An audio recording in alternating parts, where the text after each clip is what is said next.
Afternoon Talk on SAFM. So welcome to the second half of the afternoon talk show. My name is Ashraf Garda. Great of you to stay in touch. You know you can connect with me various ways. 0891 104207. SMS is 34701. It'll cost you £2. You can tweet to Ashraf Garda1 and do use the hashtag afternoon talk. And also you can put comments, place them on my Facebook page as well. I'll tell you about what's coming up on the show this evening with Master Chaba, the talk shop, that is. Some interesting things. I'll talk to you about that later on. But for now, let's get into the spotlight. And today it's the turn of Janras Serame Kotsi, who's the group executive for mail business at the South African Post Office. So good afternoon. Thanks for joining us and allowing us to put you in the spotlight. Good afternoon, Ashraf. Okay. So what is the person who's in charge of the group executive of mail business at SA Post Office do? Well, it's more responsible for the distribution of customers' mail parcels and all other goods like your study material by the universities to the students. More especially, we're doing that for UNISA. Okay. Yes. So I can imagine, even as I talk to you now, although we're going to put you in the spotlight and look at your own career, people are listening and saying, okay, I've got a gripe. I didn't receive my parcel. Here's the man. Are you the person they should be fighting with? Yes, I'm overall accountable. Ultimately. Okay. Yes, but I do have a team that works on that. But if there are such complaints, yes, I'm the one accountable. Well, what's your typical day like? Well, a very busy day. More especially that we're doing the planning. With all the challenges that we are faced with as a mail business. As you would know that we have customers now having all electronic alternatives. And most of our days is now more improving on our service and ensuring that we can keep the customers, but at the same time also embracing technology in order for us to be able to meet our customer needs. Well, I mean, I was going to say that, would it be fair to say that mailing is a dying business? Or am I being too hard here? It's a very big no. It will never ever be a dying business. Yeah. In actual fact, I always say to everyone who cares to listen that, email is mail. You know that SMS is that's mail. So basically what we're doing here is that in as much as we are known by distributing traditional letters, but we also have those alternatives like SMSs and MMSs, faxes, and those type of channels of communicating. That's basically why the post office has realized that, right? Because otherwise you'd lose all that revenue. Yes. So the reality is, would you agree that the method of sending things by mail in terms of frequency has diminished, right? Is less than what it was before or not? It's in actual fact, in as much as I would agree that in the past 4 or 5 years, when we were hit by the economic recession in 2008, we have experienced a slight decline in as far as our mail volumes are concerned. But the decline is deceiving in the sense that it's not like customers are now not posting letters anymore. It's more like customers are consolidating their mail. When in the past, if you are a customer to Edgar's, they would send you a letter that contains your statement, your magazine, the promotion. You would receive almost close to 5 items. So but now, with the economic recession, with the cost savings by our customers, they've decided to consolidate the 5. So they will send it in one wrapping. Envelope, yes. Okay. So that's basically where the biggest contribution to the slight decline in our mail volumes in South Africa is coming from. When it comes to electronic alternatives, I would say close on to about 20% of the decline can be ascribed to electronic alternatives. But which is a different scenario if you look at the other countries like your Europe, your Americas, and your Asias. They, in their case, they're experiencing more volume declines as a result of electronic alternatives. Which tells you that the more advanced the country is, in fact, the less they're using paper. I also would like to also enlighten you on that, because it might also appear as if I'm contradicting myself. If you go to a country like the United States of America, where you would expect that about 99.9% of the population have got access to internet. Yes. As well as the UK. I can tell you now that in South Africa, we almost distributing about 6 million items of letters a day. Whilst in America, they distributing 352 million items a day. Yeah, wow. And in the UK, about close on to 35 to 60 million items a day. So that basically comes back to indicate to you that, yes, the mail business is here to stay, but there will be obviously challenges in terms of how do you afford your customers, various, alternatives in terms of or in terms of their preferences. Indeed. Okay, well, that's where we are. We are chatting to Janras Kotsi, the group executive for the mail business at the SA Post Office. Now, if you know Janras specifically or personally, if you want to sort of pick his brain and say hello and, hi, Janras, you remember me, that's also fine. If you work with him right now and you want to sort of praise your boss, it's a good chance to do that anyway, or maybe be critical of him. Well, this is the platform for you to do so. Don't post a letter, just go on the air. Probably easier to do that anyway. But also, if you want to sort of pick his brain about leadership, issues around leadership and being an executive of a huge corporation that the SA Post Office really is, and what are the fundamentals to make it work, then that's fantastic as well. And to do so, you need to call in to 0891 104 207. 0891 104 207. My guest is Janras Serame Kotsi, the group executive mail business at the South African Post Office. By the way, lots coming up on Masachaba's show tonight. So let me just give you some feedback. This is important because we were speaking earlier about the 7 steps, remember, for healing. So how can South Africa find sustainable ways of stepping up the fight against violence, especially in the wake of reports of gang and vigilante-related violence in the Cape Flats? So there's about 3 guests, including Chandray Gold, Senior Researcher for the Crime and Justice Program at the Institute for Security Studies. We'll pick up that discussion at around 7 o'clock. There's also something around the Historic Schools Restoration Project. That comes up tonight from 7 to 9 with Masachaba later on. With me now, of course, is Janras Kotsi, Group Executive, SA Post Office, mail business, that is, right? Tell me something about you we don't know, something that's not commonly known that you'd love to share. Because the truth is we know lots about what people do, but many things we don't know. And you always I wonder why people don't know this about me. So what would you like to share? Well, I'm a sports lover. Okay. I've never played sports in my life, but I'm an ardent supporter. And in which sport? All sports?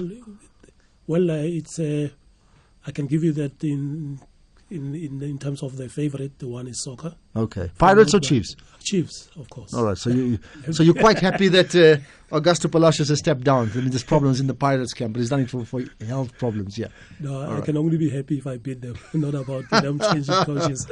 All right. So you're a bit of a soccer fan. By the way, Natalie Dutoy is going to be my guest on Thursday. She's going to be in the spotlight, so don't miss that. We're going to put her in the spotlight in this very same hot seat from 3 o'clock to 3:45. She'll be fantastic.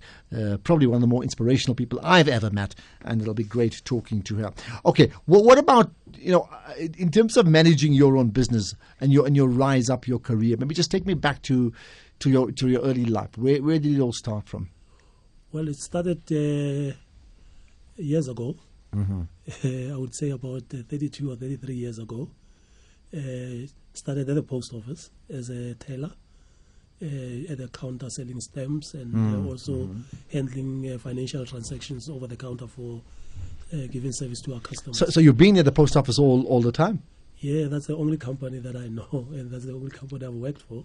Mm-hmm. So, at that stage, could you dream big? Could you realize? I mean, did you realize that, or did you want to think that one day I'll be in a senior position, a senior executive in this company? All I do know is that I've always, wanted to be something. After having, started working, and when I joined the post office, I did not know that I will be where I am, but I was at all times as I was working there, I was committed and doing everything possible to make sure that I can always advance in terms of my career. But I was not sure that I will still be at the post office. I thought I would be moving on to other companies. Okay. When you were in school, what was your ambition?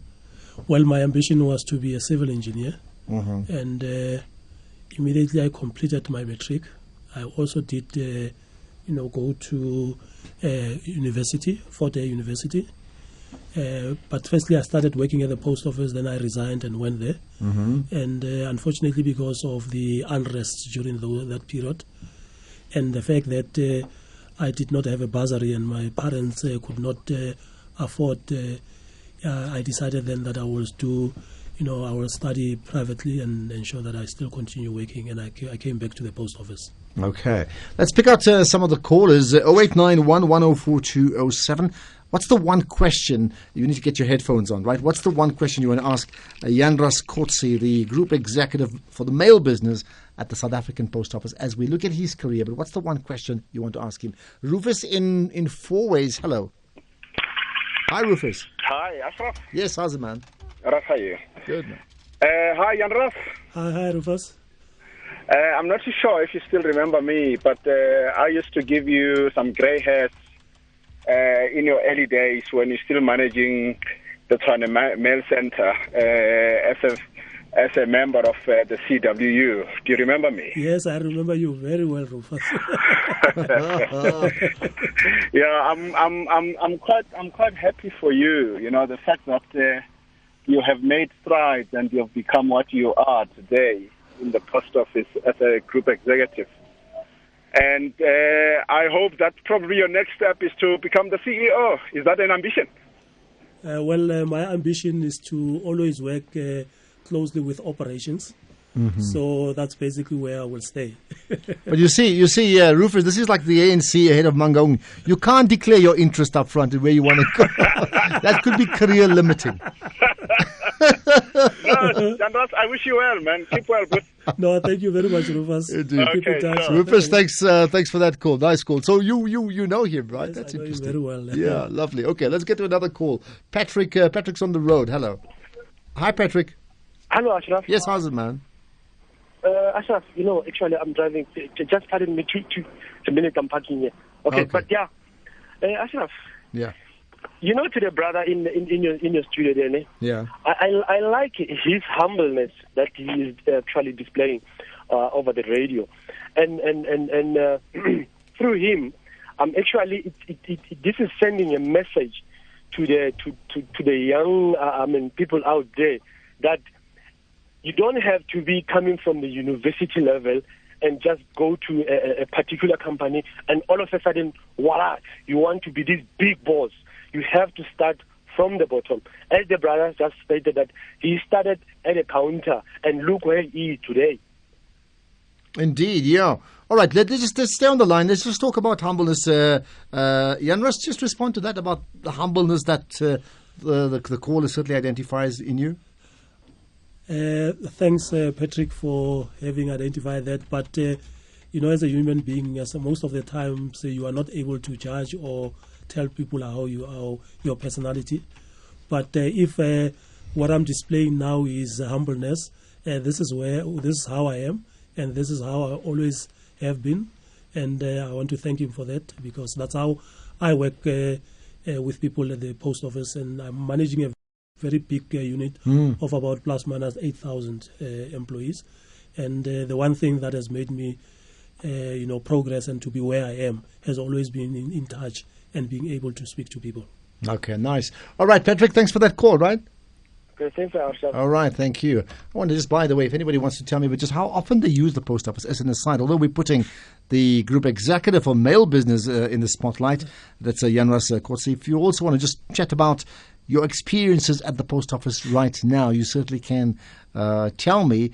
I have to tell you, just so that you know, I certainly have a post box, but I physically go into post offices far less than I used to, and certainly receiving things like or posting checks off are almost unheard of now, and we're well aware of that anyway. But if anybody else wants to pick up on those discussions, certainly do so. All right, so you said the civil engineering thing was the ambition, yes. And the issues of money predictably came into it, right? That's right. Are you happy with where you are right now? I'm extremely happy with where I am. And the reason why I've stayed in the post office for this long is because I enjoy the job that I do. And I've enjoyed the interesting times that the post office goes through and the type of services that we provide to our customers. Because remember that the post office is more like a basic service to the population out there. And there's quite a number of things that we are doing as a post office that I think the population in South Africa is not aware of. which I think that as and when we get opportunities like this, we need to share those. For instance, if I may tell you that you would know that people in the rural areas have always not been communicated to, and they could not open bank accounts simply because they did not have addresses. You would know about the FICA the requirement. Requirement that before you can open a bank account, you have to have an address. Since 1997, the post office has been rolling out physical addresses to the rural areas in order to enable the population, the communities in the rural areas to be able to be economically active. And these are the type of things that the post office is doing that I think that we are. So the post office is rolling out physical addresses. What does that mean, rolling out physical addresses? What it means is that people in the rural areas, for instance, Ashraf, we come from urban areas. Having an address and having a letter delivered to your own home is almost it's like normal, a normal and a given. But in the rural areas, for them to get their letters, they have go to a communal address, which is a store or a school, to go get their mail, or they have to rent a box somewhere, which is about 20-25 kilometers away. And as a result, there would not be taxis to get there. You go there in the morning, you come back in the evening. But what we have done as a post office, we have since worked with the communities, starting in the Eastern Cape, and we have now rolled it out, going on to the other provinces, where we are assigning, house numbers to rural houses. Okay. And people can now even receive their letters at their doorsteps, which is something that was only enjoyed by and that's people something in the that we didn't know about areas. the post office. So now we certainly know. Further calls, let's take them. Anne in Mpumalanga. Hi, Anne. Nasra, and thank you for your programs. Thank you. I would like to ask your honourable guest. I have been dealing with the mail ordering firm Arcadia over the last 10 to 20 years. But over this year, since Christmas, I would think, they have never received my letters. Now, they're usually, if I put in cash, it's usually with the cheque. I don't put in any other type of cash. And they haven't received the letter. My checks haven't come back to me. And one of the post office servers did say to me, well, it's in Pretoria that these letters are opened. In other words, somebody is opening letters. I don't know whether you've had any other complaints like this or not. But I gather from Arcadia that there are some complaints coming into them as well. Okay, let's stay on the line. Let's get a response here. Thank you for the call, ma'am. As in any other postal operator, yes, of course, we do at times experience people losing their letters because you would have theft and people violating some of customers' mail. But if I have to give you the statistics, in the 6 million items that we handle on a daily basis, it's almost like 0.005% of such type of complaints. But we do have such complaints. We do act on them, and we have in the past, taken people through corrective action and dismissed a number of employees through that. So what I would start off with is that what you are saying is not like it will never happen or has never happened. It has happened in the post office, but we have taken some steps. But maybe in your case, ma'am, what I would suggest is that if we could get your details in terms of the nearest place where you are, so that we can maybe talk to you in terms of how we can advise you how to send your money to companies like Arcadia, because Arcadia is one of our key customers, and they are enjoying very good business and with us, and we're providing them with good service. I think that's something that I would like you to advise you on. I don't know whether maybe I can get the customer's details to you. I'm just thinking, what is easier? Well, with is me, it it's something that's happening only very recently this year. But it has happened frequently. I would say with 5 or 6 of my correspondence. If not more. I'm just wondering, stay on the line just for a second. Is it easier have you got a contact number or email address that I can give out? So that not just anybody else can do that. Contact number 071. Okay, now, and what we're going to do is I'm going to give out Janras's number and email address. We'll do that in a few minutes' time, right? Maybe just after the news, okay? So it gives you time to get pen and paper together. I'll give it out, so not just for you, but anybody else who wants to make direct contact with you, okay? Thanks for that call, Anne, in Mpumalanga. Let's move on to Tumaleng in Port Elizabeth. Hello. Hello, Ashraf. How are you? I'm very good indeed. How's the Eastern Cape? I'm good, and hello to your guest too. Hi, Tumaleng. How are you, sir? I'm fine, and you, sir? You're actually speaking to one of your, subordinates. Okay, thanks. Yeah, it's Itumele Moabi Transport and Logistics, Eastern Cape. Oh, yes. Yeah, so now I was just calling to say, first of all, like, I'm really proud of you as a leader. I mean, we all know the challenges that post office are facing. We do have major challenges. And then for someone with your capacity, I would have assumed, especially the top-level guys, running away to different markets would have been the first option. But for the fact that a leader, a true leader stays with his people throughout challenging times, I think that's the best lessons I've picked up. Like, I've been with the post office for about 3 years now, but when I look at the simple lessons I've picked up, I think lately it's been standing out the most. That top management, people like my GE, is still in the business, and I can see with the new strategy that you're going to take us far. Thank you, Itumele. And then another comment, I just want to make a simple comment, and it's a suggestion to some sort. I think this is the only platform I'll ever have maybe to talk to you directly, because we're always busy. Yeah. All of us. I'm not saying you, I'm saying we are always busy. We're glad to provide that platform. We try to keep this company alive. Yes. All right, so I just wanted to make a comment on our graduate program, like our learnerships. Yes. Like I also came in as a learner, like this is how I joined the post office. Yes. And I remember there was a time, but I don't think you'll recall, there was a time some 2 years ago, you actually saved me from an embarrassment. I remember I was delegated to go sit in I was still in SCM for one of the meetings there, and then you just said, you know what, no, young man, this meeting is a bit too heavy. Just give us a list of things you are sent to communicate, and then put yourself in a position of rather being an observer and listen and take notes back to your office, which I'm really grateful for till today. Okay, my comment, I know a lot of people might be thinking, youngsters of today, they all about money, they all want to be paid high salaries and stuff. But I was just, suggesting that maybe an investigation can be launched onto the income our graduates get, like relative to the market. I think we could be losing a lot of good skills, because one thing post office does, it does recruit youngsters, it does provide opportunities if you are fresh from university. But now I think to balance the equation again, as a company, we need to make sure that we also attract the best skills from those universities. Because some of the companies, looking at some of the stories I hear, some of the companies are paying well. There's times when I mention to my peers that, hey guys, tell whoever's in university that post office has this particular position. The first thing they ask me, are they still paying this particular amount, which I cannot disclose. So just for us again to progress, I think we can really start looking into that. How are we relevant in the market? Let's get a response. Thanks for that, Itumeleng in Port Elizabeth. Right, response to that? Thank you, Itumeleng. I think Itumele has just mentioned that we are busy with a new strategy in mail business, and as he rightly said, is that interesting times are coming to mail business. One of the other things that we're going to look at, which is a key pillar, is the organization and people, where we are going to be looking at people like Itumeleng, and also trying to develop them to be able to work at in positions which are relevant to what they are studying. And it's a project that we are running in mail business now, and we will be rolling out that type of project next year, January 2013. And I take it that I will have an opportunity to have discussions with people like Itumeleng, so that they can give their inputs and make sure that we make their life in the post office a better one. Indeed. I'll tell you about further calls. You certainly are invited to do just that as we chat to Janras Kotsi, the Group Executive for Mail Business at the South African Post Office. He's the man in the spotlight.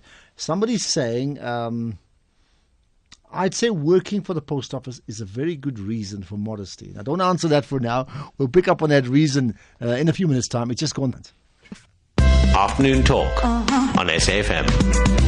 Right, tomorrow in the spotlight, it's the turn of Golden Miles Buddha. Don't miss that because, like him or don't like him, you certainly cannot ignore Golden Miles Buddha. Not too sure whether he's a chief supporter, but besides all that, he's got strong opinions. We certainly have a Kaiser chief supporter with us in the studio now, but forget about that. He's also, more importantly, a supporter of the South African Post Office in his position as the group executive for mail business at the SA Post Office. That's Janras Serame Kotsi. So we'll continue talking to him. I'll pick out some of the other callers too. Some comments that we've had. I just want to read these here. So please thank the post office. That comes from Kumbule Kaya. For Kumbule Kaya, that comes from Tiboko rather. I'd say working, and there's another one, humble guy there with you. He's proof that you don't have to front for tenders like Malema. You need to work. Comes from Cebu in Midrand. And another one, I'd say working for the post office is a very good reason for modesty. So that last call is basically, it's been critical. You're saying you can be modest if you work at the post office because it's probably not up to much. How would you respond to that? I mean, people often make fun of the post office, don't they? Yes. I think that what also made it even worse was when we had that Egoli.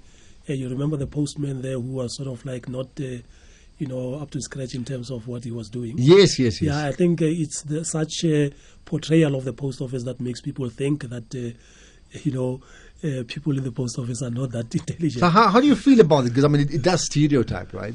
Yeah, it's stereotype, but I think that they only have to be exposed to the post office and what is happening and the disciplines that are there in the post office to know that we have got industrial engineers, we've got accountants, we've got managers that have been there that have studied, and it will change their perception and also the type of work that we're doing. Because in most people's eyes, they see the post office as only selling stamps and delivering mail. Yes. They forget that there's quite a number of financial transactions that we are doing where we are providing customers with third-party services. And we also have a very recent, developments in the post office where you don't necessarily, for the big customers, have to post your letter physically. You can post it electronically, and it delivered either electronically or physically, whichever way so that it you converts want. into a physical thing as well. It's what we call the hybrid mail. That's fascinating indeed. Yes. Right, lots more I want to pick up on. Just before I've got Twigs on the line. We'll come to him in just a second. Before that, however, I had a chat with Professor Jonathan Jansen earlier on, and we're speaking about just healing the nation, and one of the things he's talking about is service, and he says people are very gloomy.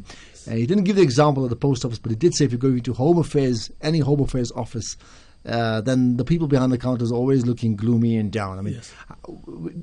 I would say on my few visits to the post office, I also find a gloominess. I think, Ashraf, we are on a project at the moment, and there has been quite a substantial improvement in terms of the type of service that we provide over the counters, and also how our customers are treating customers. Our employees are treating customers. That has improved. But I will be naive if I say that that is now 100%. There's still a long way to go, but there has been substantial improvement. And comparatively speaking, I don't think that it would be fair to compare us to other departments like your Home Affairs because we are miles ahead of them. Okay, so you're happy they're not gloomy. I mean, your group's smiling and no, there has been a vast improvement, and maybe some of the customers that have experienced that can also phone in and confirm. Well, I'll tell you what, if anybody, yes, I mean, really, although we're putting Janras Kotsi from the post office in the spotlight, if you want to reflect on good service at the South African post office, goodness, it's a time for you not to keep your mouth quiet, but say it as it is. Praise where praise is in fact deserved. Let's get to Twigs Xipu, who's he's a friend of yours. Yes, he is. Okay. He's a colleague. And he's a colleague. Twigs, you're on the line. Hello. Good afternoon. Good afternoon. Thanks for your time. So you're a friend, you're a colleague of Janras Kotsi. What can you tell us about him? Yes, I'm honored to be called a friend and a colleague of Janras. First and foremost, he's calm, as you may have seen him, calm and collected, but one of the unsung heroes of the South African Post Office. For a young man like him to have been with the Post Office for more than 30 years is quite an achievement, which means that he's seen it all. Number 3, he has a wicked sense of humor. But his delivery is just timing. He is great in timing in terms of delivery as a human being. But more than that, he's such an asset for the Post Office. And of course, lastly, he is a fan of a certain local soccer team, black and gold, which I shall remain nameless for now. Well, you remain. He's already said so. It's not. It's not pirates at all. I knew that. He says it's definitely Kaiser Chiefs. Okay. Yeah. Give us one story about Janras. I mean, one anecdote you can share with us, Twigs. Oh man, there are so many. But he has this way of when there would be stresses within the executive committee, the sitting and dealing with sensitive, very serious things. But he has a way where you can make some gestures. He is great in that.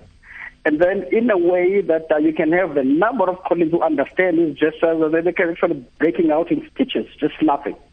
That's one thing that he contributes towards, at least creating harmony within the team at the post office. Okay, well, that's great. You want to respond to your friend? No, Stay on the line, Twix. I can only say thank you for Twix for those words.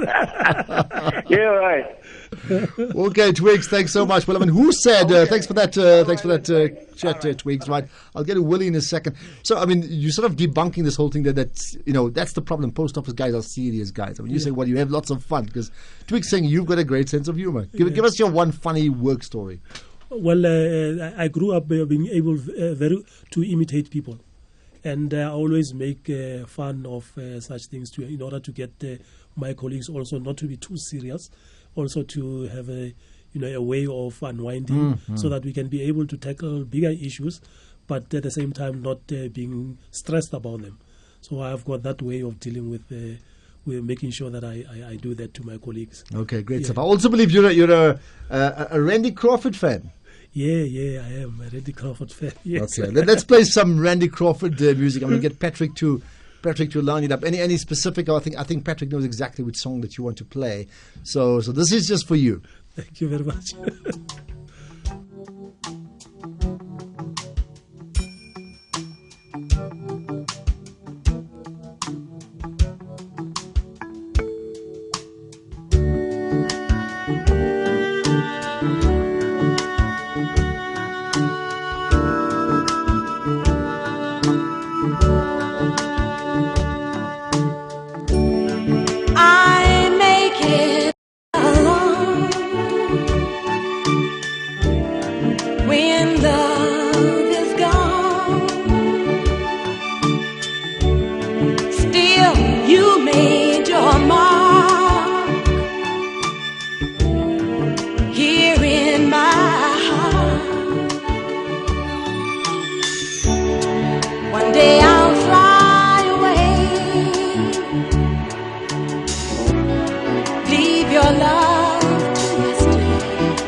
To this track, one day I'll fly away. That's really cool. Okay, you enjoy music? Yes, I do enjoy music a lot. All right, let's talk about other issues that are interesting for you. When was the day you realized you made it in your career? Not the day you started at the Stella, but there must have been one day where you said, "Goodness," and you went home and said, "Today I'm satisfied. I've really made it." Well, that was when I took a decision at a point because the post office had gone out to provide post box addresses to even the urban areas, and they were not doing street delivery. And as a result, we had most of our key customers moving away from us because what they complained about is that customers need to receive their mail at their doorstep so that they can respond to the promotions that they are running. Yes, right. So. And sometime in 2001, I went out on a limbo and decided that, called my team and told them that as from today, no letter will be returned as no street delivery. Oh, really? Okay. And that was the time when we started having volumes coming back big time. And, for a couple, about 7 years, we had mail volumes increasing by close on to 10%. As a result of that decision. And how did you feel, the fact that it worked for you, that you were brave enough?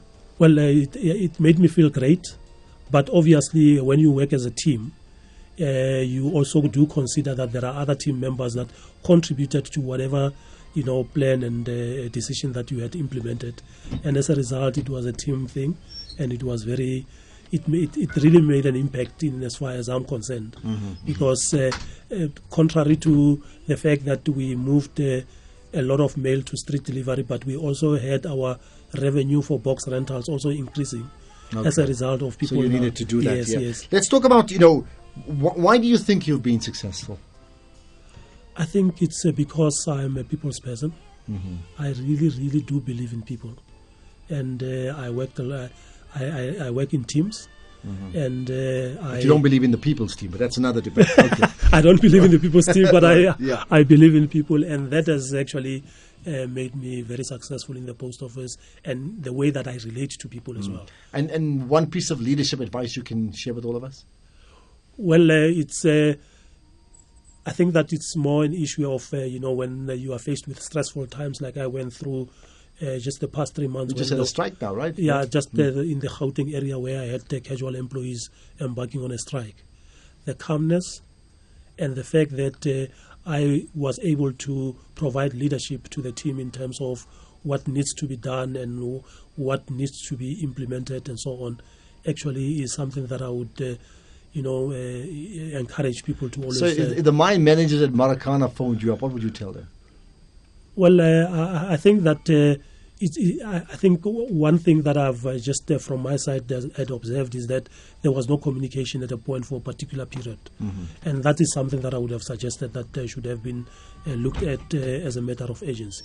Maybe it could have, we could have maybe averted what had happened. Yeah, you've got to talk to your people. Yes. Right, let's a couple of things. So if you could talk to the President Zuma, what would you put on the agenda? I would put the national plan that Minister Trevor Manuel had put on the table. Mm-hmm. Because for me, irrespective whether in some quarters people do not believe in that plan or so and so on, but I think that it's a start for us as a country to get somewhere and to ensure that we grow our economy, because as and when our economy grows, then jobs will be created and so on. And that's the one critical thing that I think this country needs. Give me a book that has made a huge difference in your career. There's quite a number, Ashraf. It's leadership books that I've read, and it's all about. Is there one or two quickly you can mention? Stephen Covey in terms of seven habits. Seven habits, right. And quite a number that I read about and now it's slipping my mind. The CEO of the other car manufacturers in America. It's just just probably Ford or something. Okay, but fine. The Stephen Covey one certainly does. Is there a quote you can leave us with? When I was doing my matric, we had a Shakespearean book that we read as a prescribed book.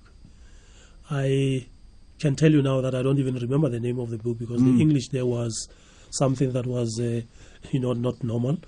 But the one thing that has always been in my mind and something that has always worked as a motivator to me was at one point there was a person who said, "Time, thou must untangle this.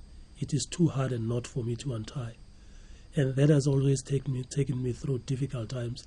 And I found that time will be the healer. Time will be the healer. That too shall pass, indeed. Yeah. Well, it's been great chatting to you. Our time has passed, unfortunately. Janras Serame Kotsi, the Group Executive, Mail Business at the South African Post Office. Thanks for allowing us to put you in the spotlight. Thank you very much. Indeed, Staff. and pleasing to know that things are coming right and getting right with the South African Post Office. Right with the South African Post Office. Right with the South African Post Office. Right with the South African Post Office. Right with the South